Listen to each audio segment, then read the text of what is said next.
Mr. McGinty. All right. Good.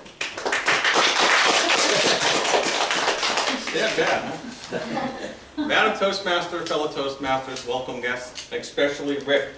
Rick, I love the fact that you came out here, you challenged yourself after that first speech, and you have great projection of your voice. I thought that was outstanding. Your projection was excellent. And your organization was very good, because you came up here and started telling us about Bellingham, and I thought you were going to give us a history lesson. But then all of a sudden you threw in pastries, and everyone started laughing. We're like, whoa, pastries! Awesome, that is a treasure. So I thought that was great.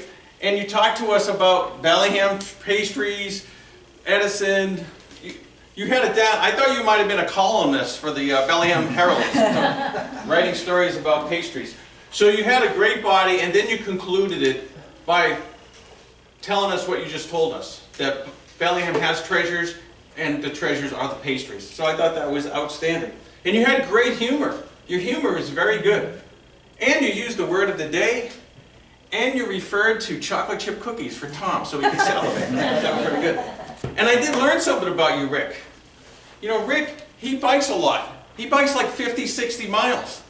I realized why. So he can burn off those pastries. I thought I learned something there. And you definitely talked about something that you were passionate about, and you gave us pictures, and I started salivating when you were talking about those rocket donuts. So I thought they're really, really good.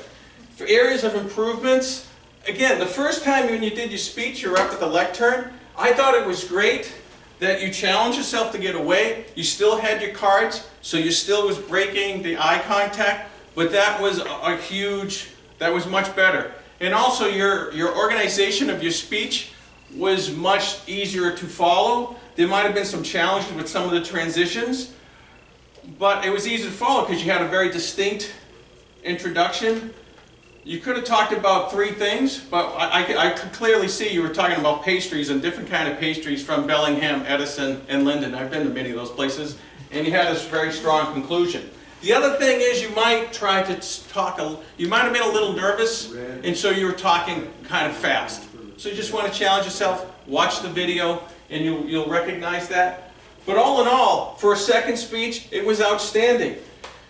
You moved away from the lectern. You used no cards, some, not too much. So I thought that was a great improvement. Your organization was excellent. Introduction, tell us what you're going to tell us, and then you told us what you just told us. I thought that was very good. And you used great humor. So I see that in just your second speech, you're improving dramatically. I think you continue to use more of that humor. We love humor here. And I think you'll get more comfortable and be able to speak your mind more freely because you'll be more comfortable. And the great speaker that you are will come out and we'll be all entertained by all that humor that you have within you. Madam Toastmaster.